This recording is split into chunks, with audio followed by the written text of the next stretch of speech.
Merci de nous rejoindre sur DRTV International, la chaîne du bassin du Congo, pour le compte de votre émission Le Cri des Minuit. Mesdames, Messieurs, chers téléspectateurs, amis du Cri des Minuit, bonsoir et bienvenue à votre émission de tous les mardis, 18h45.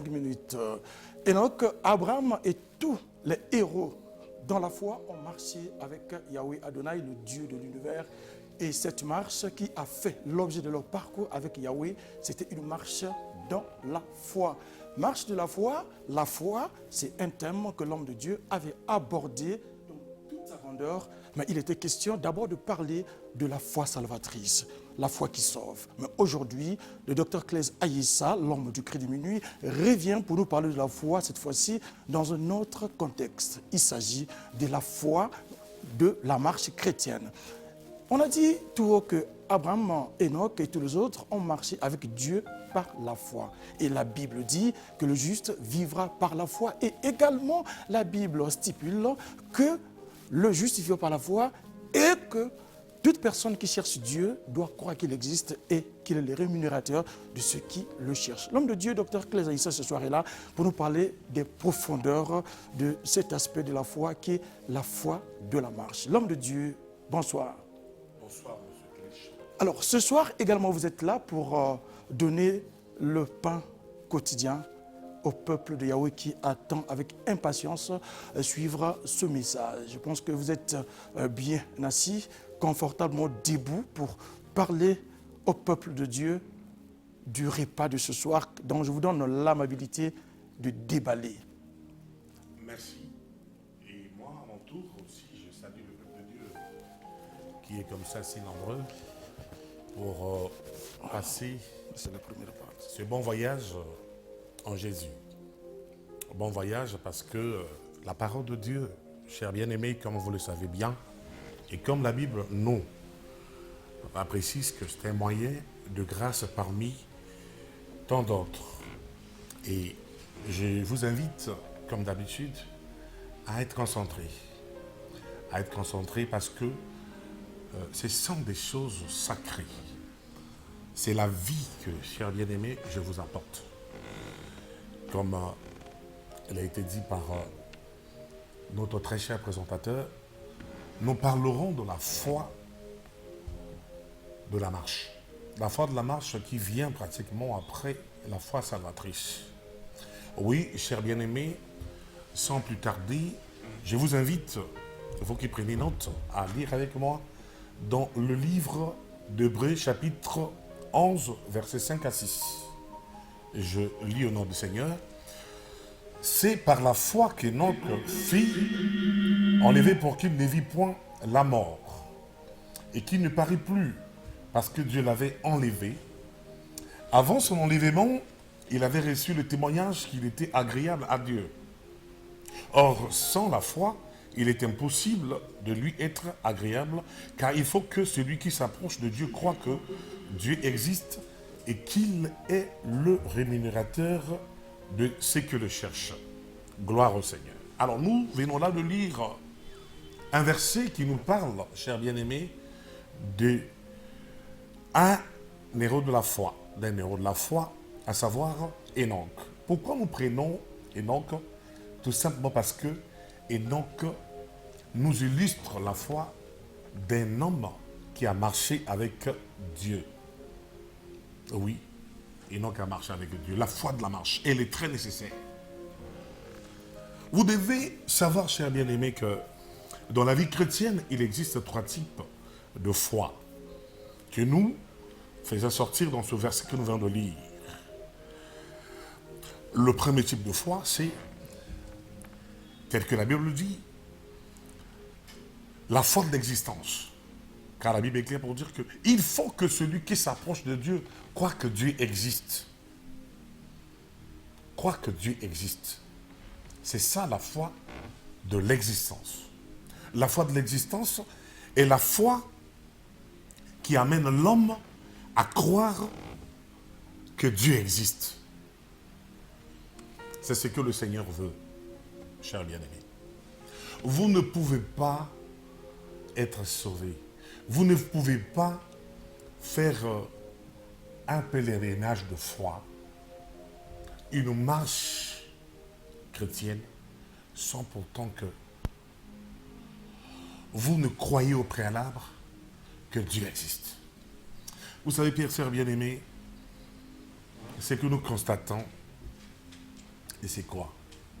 Bien que je ne suis pas en train de prêcher la foi sur l'existence de Dieu, mais j'aimerais commencer par là. C'est que nous constatons ce quoi? Nous constatons que l'homme que Dieu a créé, aujourd'hui, l'a oublié. L'homme a oublié Dieu. Mais que ça ne soit pas votre cas, car j'aimerais vous parler avec mon cœur, avec beaucoup d'amour. L'homme a oublié Dieu. Aujourd'hui, vous êtes sans ignorer que les scientifiques, les philosophes qu'en sont, après avoir mis en exergue leur intelligence aujourd'hui, nous font comprendre qu'ils sont plus intelligents que Dieu. Nos aïeux, qui sont beaux dans la tradition aujourd'hui, et les coutumes, oui, a laissé toute une génération qui ne croit pas à l'existence de Dieu.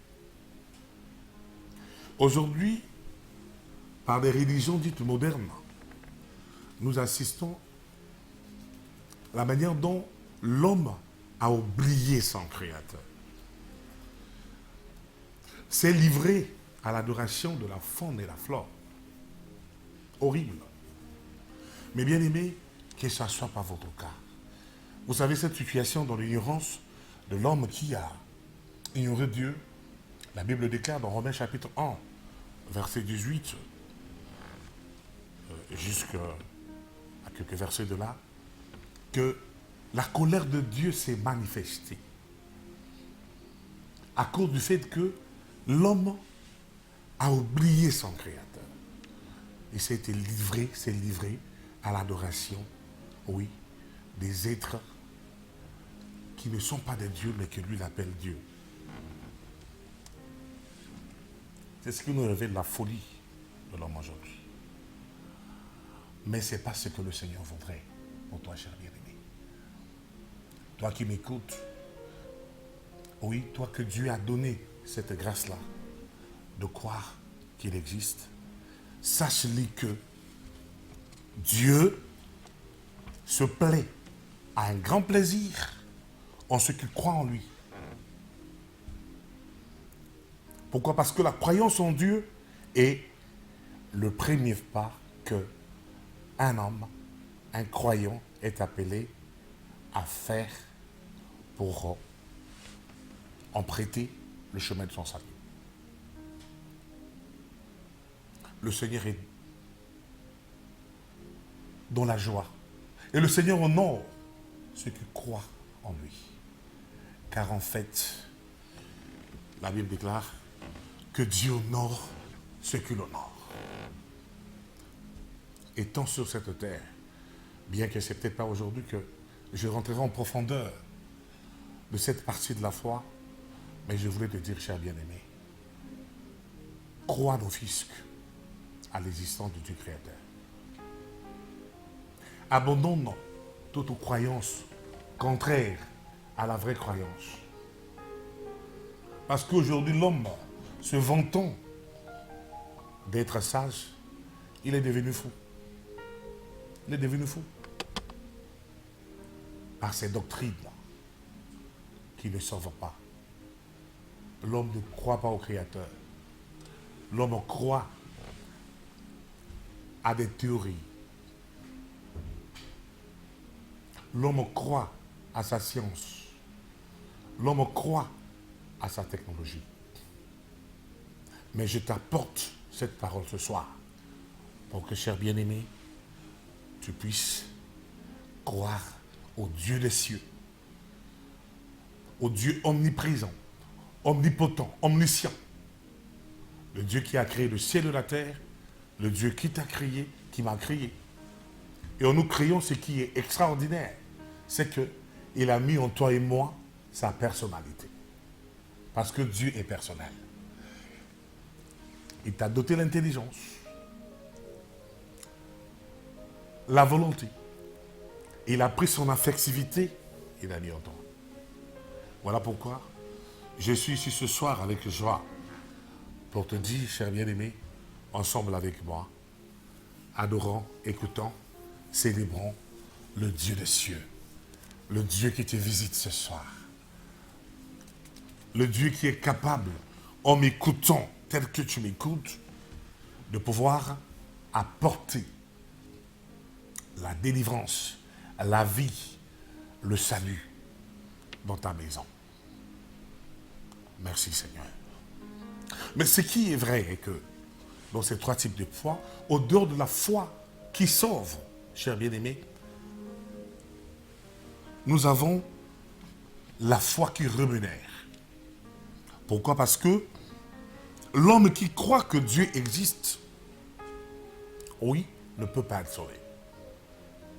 La foi qui croit à l'existence de Dieu ne suffit pas.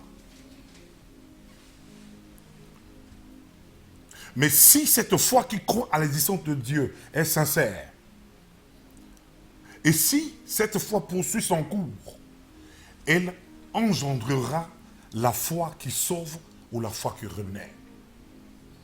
C'est ce deuxième type de foi que nous avons dernièrement essayé d'appeler cette foi la foi salvatrice, la foi qui sauve. La foi qui consiste à croire à la mort expiatoire de Jésus-Christ. Cette mort expiatoire que nous avons beaucoup insisté que, en croyant à cette dernière, elle n'est pas seulement expiatoire, mais cette mort aussi est propitiatoire. Expiatoire parce que ça expie votre péché. Ça vous pardonne, ça vous octroie la justice de Dieu. Mort propitiatoire parce que, après vous avoir pardonné, expié votre péché, après vous avoir accordé la justice de Dieu, oui, cette foi qui rémunère, cette foi salvatrice, vous rend propice, vous rend favorable auprès de Dieu. Car en fait, la Bible dit que Jésus-Christ, après avoir été à la croix, oui, Jésus-Christ a fait une seule offrande, a clôturé les offrandes qui se faisaient dans l'ancienne alliance. Jésus-Christ a porté le sacrifice par excellence en arrêtant le sang qui était en train d'être versé, à savoir le sang des animaux. Lui, il a clôturé ces deux offrandes. Oui, le sacrifice, c'était pour que tu sois sauvé. Parce que la vie était dans le sang. Mais en matière de l'offrande, la Bible dit qu'en étant monté au ciel, il est allé s'asseoir sur le trône de la gloire, à la droite de Dieu. Et c'est là-bas où il présente nos prières. Il présente notre adoration. C'est ça la nouvelle alliance. Il présente notre intercession. Voilà. Et il suffit à nous de croire, à toi de croire, pour que nous soyons sur ce terrain de la grâce, sur ce terrain du sang versé qui nous rend favorables à ce Dieu, Dieu le Père. Car en fait, l'offrande de Christ, le travail de Christ a fait qu'aujourd'hui, la porte est ouverte, car il a inauguré cette porte qui nous amène dans le sanctuaire, dans la présence de Dieu, afin de lui apporter ce que hier, que les sacrificateurs de la famille d'Aaron étaient capables d'apporter. Et nous qui étions nation, nous étions rois. Bref, c'est cette foi-là. Vous voyez, à chaque fois que nous arrivons là, nous avons toujours à dire que nous avons parlé longuement. La foi qui rémunère. La foi qui paye. Et la Bible dit, vous devez croire que Dieu existe. Et après avoir cru que Dieu existe, vous devez aussi croire Il est le rémunérateur de ceux qui le cherchent. Bien-aimé, le Seigneur rémunère ceux qui le cherchent. Si vous croyez en lui, comme vous le croyez, ne vous arrêtez pas à la simple croyance, mais continuez à pouvoir le chercher dans le sens du paiement, dans le sens de la récompense. Car la foi récompense. Votre foi récompense. Croire en Dieu n'est pas une croyance dans l'incertitude, n'est pas une croyance dans le vide, mais c'est une croyance dans le concret. Ne vous y trompez pas. Ne vous y trompez pas. Le Seigneur récompense ceux qui ont la foi. Et je vais vous dire une chose, que la première récompense que Dieu donne à l'homme qui a la foi, oui, qui paie, la foi qui sauve, la première récompense, c'est le salut. Alléluia. Car la Bible dit, Dieu a tant aimé les mondes qu'il a donné son Fils unique, afin que quiconque croit en lui ne périsse pas, qu'il y ait la vie éternelle. C'est clair? Dieu a tant aimé les mondes. Il a donné ce qui était précieux pour lui, son Fils unique. Pourquoi? Oui, pour verser son sang à la croix, afin que quiconque croit en ce Fils ne périsse pas, mais qu'il y ait la vie. On ne nous dit pas qu'il y ait autre chose. On ne nous dit pas qu'il y ait cette vie terrestre. Car en fait, nous voulons insister là-dessus. Parce qu'aujourd'hui, qu'est-ce que nous constatons? Nous constatons que l'évangile est biaisé aujourd'hui. L'évangile n'est plus tel que la Bible le déclare. Bien-aimé, Dieu a laissé le trône de sa gloire, s'est incarné en la personne de Christ pour venir mourir, non pas pour que nous rabaissons le niveau de l'évangile. Aujourd'hui, l'évangile, en ce qui concerne son niveau, a été rabaissé. Pourquoi? Parce que nous assistons à un phénomène dans les églises aujourd'hui, où la plupart des gens qui remplissent l'église, oui, les remplissent pour ce que la Bible, ou ce que j'appellerais le surplus de l'ultime bénédiction que le Seigneur Dieu a promis à donner à l'homme. Je dis bien le surplus. Les gens vont dans l'église aujourd'hui au lieu de chercher le salut. D'abord, ils vont pour le mariage. Ils vont pour les voyages. Ils vont pour chercher des enfants. Ils vont pour chercher les professions. Ils vont pour chercher l'argent. Ce qui n'est pas une mauvaise chose. Mais ça, ce n'est pas ce qui est ultime. Ce n'est pas ce qui est essentiel. Parce que le Fils de Dieu, cher bien-aimé, n'a pas laissé le ciel. L'agneau de Dieu n'est pas venu pour que nous ayons, ce que je continue à vous dire, nous ayons le surplus. Parce que l'essentiel, ce n'est pas ça.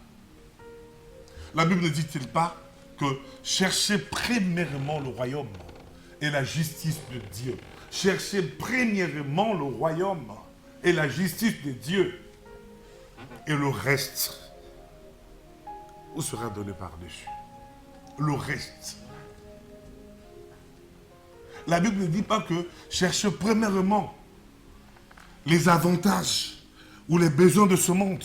Mais la Bible insiste et dit, cherchez premièrement le royaume et la justice de Dieu.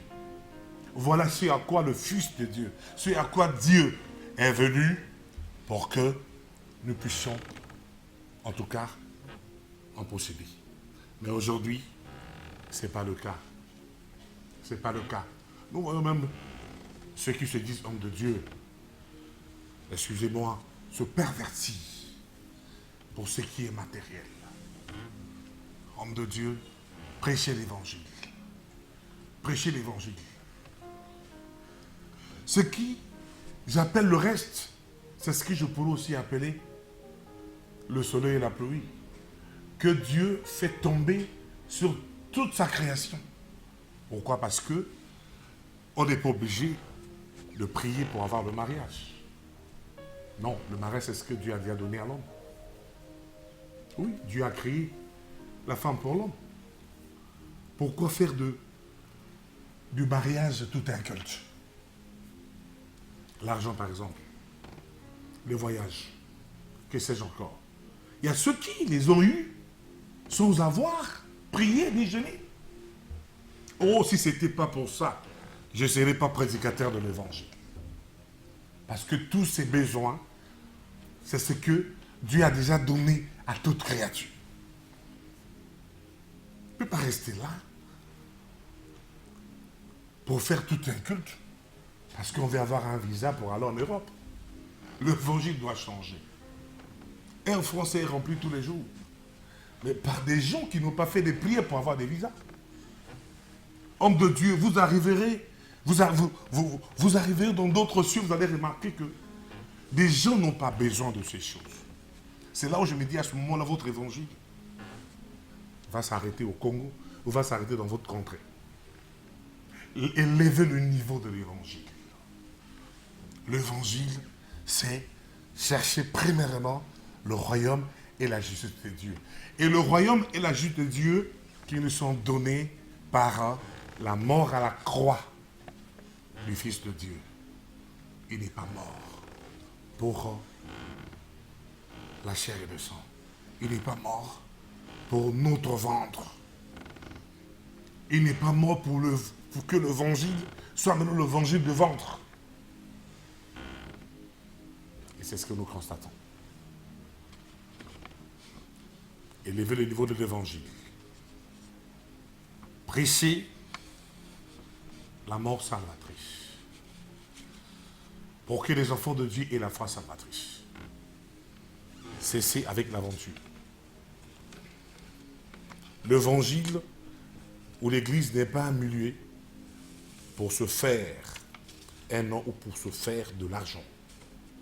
L'évangile où l'église est un milieu, oui, qui nous a été donné pour que nous ayons la vie. Et la vie en abondance. Et je vais dire à quelqu'un, crois au salut et le reste viendra seul. Ne te torture pas. C'est ce qui fait qu'aujourd'hui, la plupart des chrétiens, quand ils vont dans les églises, et puisque on fait converger leur foi en leur prêchant un évangile, oui, qui leur donne de pouvoir se concentrer sur ce qui est éphémère, ce qui est passager, et quand ils ne trouvent pas gain de cause, ils finissent toujours par partir. D'autres, quand ils arrivent même à trouver ce qu'ils sont allés chercher, le mariage, les enfants, que sais-je encore, et puisque c'est ce qu'on leur a présenté, ils ne trouvent plus l'importance d'aller à l'église. Et aujourd'hui, l'église donne l'impression que si vous avez l'argent, si vous avez des moyens, si vous avez une situation, que l'évangile n'est plus important pour vous. Ce n'est pas ce qui est vrai. Ce n'est pas ce qui est vrai, enfant de Dieu. Vous qui me suivez, vous avez besoin de Jésus-Christ. Vous avez besoin de la parole de Dieu. Vous avez besoin de la mort à la croix de Jésus-Christ, car Jésus-Christ est mort pour tout le monde. Il est mort pour toi, il est mort pour moi. Et pas parce que tu as de l'argent que tu ne dois pas croire à l'évangile. Qui vous a dit ça? C'est écrit nulle part. Car tout son péché est privé de la gloire de Dieu. L'argent que nous avons, les enfants que nous avons, les femmes que nous avons, les maisons que nous avons. Bien-aimés, la mort ne vous enseigne-t-elle pas que quand elle arrive, on laisse tout? Oui, tu laisseras tout, bien-aimé. Mais la question que je te pose, où passeras-tu l'éternité? Mais l'éternité, dans la félicité, la Bible, on l'a déjà donné. Et je viens ce soir pour te donner ce message avant ta mort. Les jours passent. Tu n'étais pas comme ça. Là, tu vieillis. Les années passent. Tu fêtes des anniversaires. Oui, tu as la joie. Mais je vais te dire que tu es temps de fêter ton départ. Mais la question que je te pose, où passeras-tu l'éternité? Où passeras-tu l'éternité? Voilà comment les grands tombent, les puissants tombent.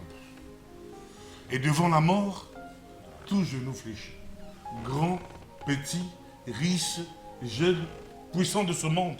Quand la mort arrive, tout le monde s'agenouille. Mais il n'y a qu'un homme qui ne s'est pas agenouillé devant la mort. Cet homme s'appelle Jésus-Christ. Et pendant que je parle de cet homme, son tombeau est vide. Il est le seul. Son tombeau est vide. Confucius n'a jamais eu un tombeau vide. Oui. Mahomet non plus. Car le témoin, le terme, que sais-je encore? Tous ces gourous qu'on adore, les Simon Kimbangu, les papes catholiques qui vous adorez sur cette terre, que sais-je encore? Les hommes qui ont des tombeaux que vous avez fait d'eux des dieux, ce n'est que de l'apostasie. Pourquoi? Parce que l'apostasie, c'est quand vous rejetez le Créateur et quand vous rejetez l'œuvre de Christ et que vous prenez un homme et vous faites de ce dernier un pseudo-dieu pendant qu'il a son tombeau. Bien-aimé, j'aime Jésus. Jésus m'a convaincu. Jésus m'a donné la paix. Jésus m'a fait comprendre. Parce que j'étais quelqu'un aussi qui était trop regardant. Il n'était pas facile à convaincre. Après avoir étudié la philosophie, la science, je n'ai pas trouvé des arguments, je n'ai pas trouvé des hypothèses, des théories qui ont pu me donner la paix pour que je puisse vivre une vie de tranquillité sur la terre. Mais Jésus m'a apporté son évangile. Il est le chemin, la vérité et la vie. Jésus m'a laissé la parole de Dieu. Il décrit comment il a créé ce monde. Il ne s'arrête pas à la création du monde, mais Jésus-Christ, après m'avoir montré comment il a créé le monde, il me donne la solution à ce géant Goliath qui n'est autre que la mort. Que jusqu'aujourd'hui, toi bien-aimé, intelligent que tu es, avec tous ces moyens que tu as, tu te contentes de te pavaner sans savoir ton lendemain. Tu n'as pas, en tout cas, de l'aimant favorable pour affronter la mort et aller en paix. Alors, comme je vous avais dit que je ne dois pas toujours de temps en temps rester dans ce type de foi qui n'est autre que la foi qui paye. Et que il faille transcender. Oui, je viens pour vous dire que le troisième type de foi, c'est la foi de la marche. Gloire au Seigneur. La foi de la marche. La foi de la marche, c'est une foi qui vient après la foi salvatrice. Pourquoi? Parce que l'homme qui a reçu Jésus, ou pendant que je parle, si tu reçois Jésus, qu'est-ce qui se passe? Si la mort arrive, tu vas au ciel. Comme le bourgard à la croix qui avait cru, parce qu'à la croix, il y en avait deux. Brigands, ils étaient deux, qui étaient à côté de Jésus. Un a cru. Et quand tu l'as cru, à l'innocence de Jésus-Christ et à sa justice, il va comme ça poursuivre cette croyance par une prière en disant: Seigneur, lorsque tu reviendras dans ton règne, souviens-toi de moi. Jésus lui a dit, puisque tu as cru, aujourd'hui même tu seras avec moi dans le paradis. Chers bien-aimés, quand vous croyez à la mort et à la résurrection de Christ, à l'œuvre de Christ, le salut vous est octroyé à la minute. Pendant que je parle, si vous êtes persuadé, si le Saint-Esprit vous touche à croire que Dieu existe et à croire qu'il est celui qui donne le salut, le rémunérateur de ceux qui le cherchent, Jésus-Christ vous donne le salut sans protocole. Il vous donne le salut à l'instant. On reçoit le salut à l'instant, comme le brigand à la croix. Et le premier est que, si on ne meurt pas comme le brigand, c'est parce que l'on a une mission sur la terre. Parce que quand Dieu vous envoie sur la terre, il vous envoie pour une mission. Et que si après la foi vous n'êtes pas mort, cela veut dire que vous avez une mission sur la terre. Et c'est cette mission-là qui fait que vous puissiez avoir besoin de la foi de la marche ou la foi sur la marche. Et c'est cette foi-là, le bien-aimé, qui se lit par la foi d'Enoch, la foi de la marche. C'est cette foi-là qui vous pousse à vous accorder à Dieu. Parce que Amos, chapitre 3, verset 3, vous qui écrivez, nous dit que deux personnes ne peuvent pas marcher ensemble sans être concertées. Donc marcher ensemble présuppose donc un accord. Car en fait, la rébellion de naissance que nous avons eue depuis la création par Adam et Ève, cette rébellion a fait que, oui, nous naissions avec le péché. Et pour la marche, nous avons besoin de la foi salvatrice, parce que cette foi salvatrice nous expie les péchés, nous pardonne, nous enlève dans cette lignée de rébellion contre le Seigneur. Et le but du salut est de réconcilier les hommes avec Dieu et de rétablir la relation brisée par le péché. C'est qu'ainsi qu'on peut être réconcilié avec Dieu pour marcher avec lui. Alors dans la foi, dans la marche, tu as besoin de la réconciliation avec Dieu. Parce que Dieu doit devenir pour toi un allié. Et il ne peut pas marcher avec toi si tu ne te réconcilies pas avec lui. Voilà pourquoi nous fonçons le clou sur ta rencontre avec Dieu au pied de la croix. C'est pour que cette réconciliation avec Dieu puisse réellement commencer. Et après cette réconciliation avec Dieu, tu dois être appelé à pouvoir correspondre ta nature avec Dieu. Ce sont des choses que nous aurons le temps de pouvoir approfondir. Car en fait, vous ne pouvez pas marcher avec une personne sans pourtant avoir la même nature. Car en fait, je peux être accompagné de mon chien et non pas marcher avec mon chien. Parce qu'on n'a pas la même nature. On ne va pas se comprendre. Il y a des gens qui ne marchent pas avec Dieu. Il y a des gens que Dieu ne connaît pas. Parce qu'ils ne sont pas réconciliés avec lui. Non pas qu'ils ne sont pas réconciliés avec lui, mais la nature de Dieu et leur nature ne se correspondent pas. C'est ça la deuxième vérité. Voilà pourquoi la Bible nous parle de la nouvelle création. Donc ici, quelqu'un est en Christ, il est une nouvelle créature. Les choses anciennes sont passées, toutes choses sont devenues nouvelles. La Bible nous parle de la marche par la foi et non la marche par la vue. Car le chrétien doit marcher par la foi. La Bible nous parle d'une marche qui consiste à marcher sans l'esprit et qui n'accomplit pas les désirs de la chair. La Bible nous parle d'une marche empreinte d'amour à l'exemple de Christ. Une marche de communion avec lui. Cette communion qui va nous amener jusqu'au ciel. Car jusqu'au ciel, nous marcherons avec le Seigneur. Voyez-vous? Donc, la foi de la marche est une foi qui doit correspondre aussi notre volonté à la soumission de la volonté de Dieu.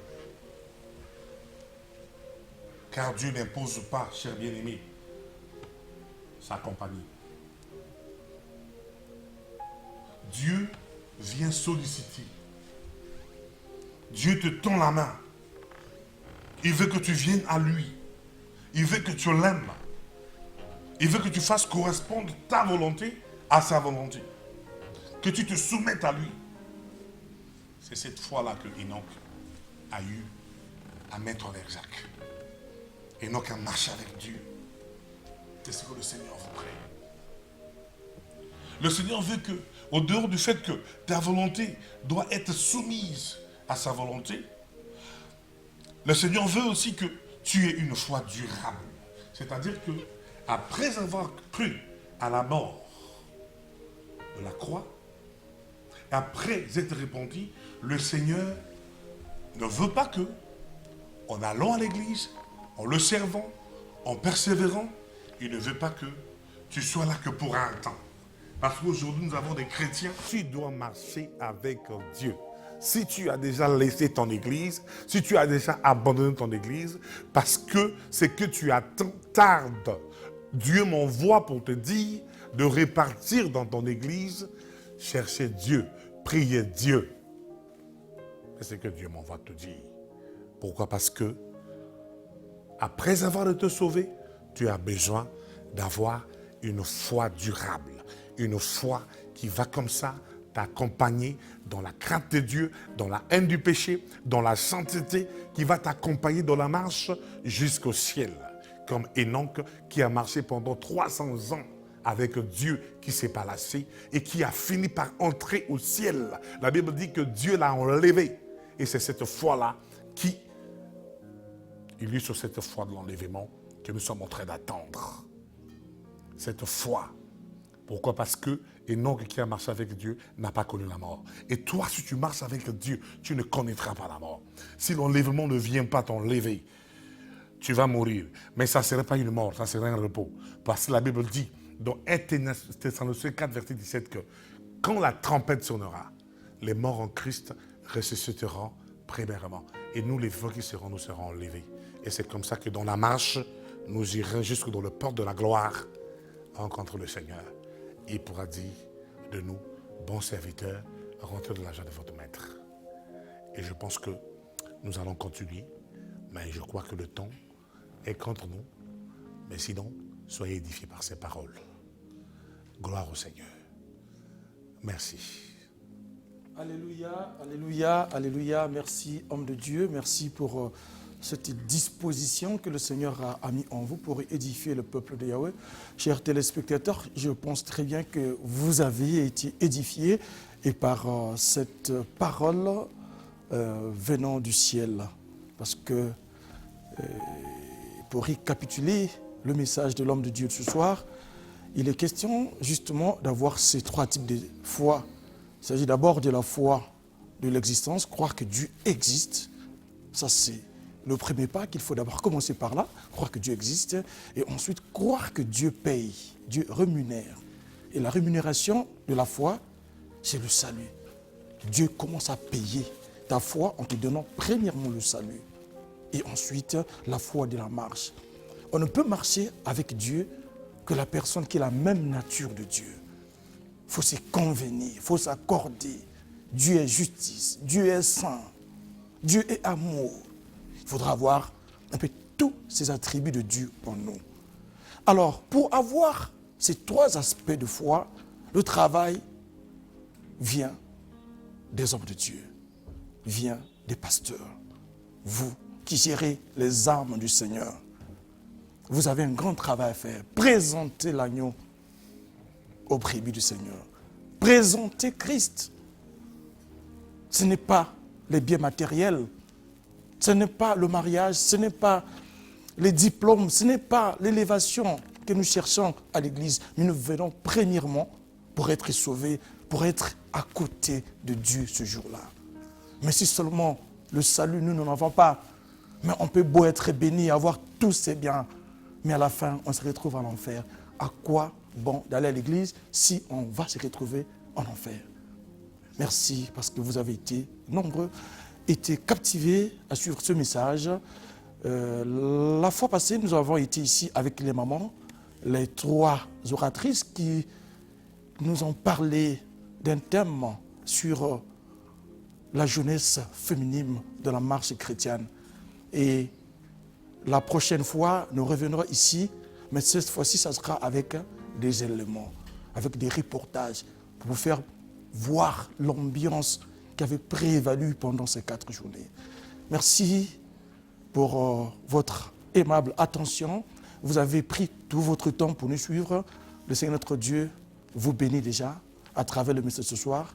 Et si Christ ne revient pas, nous reviendrons ici pour un autre morceau choisi. Merci, que le Seigneur notre Dieu vous bénisse.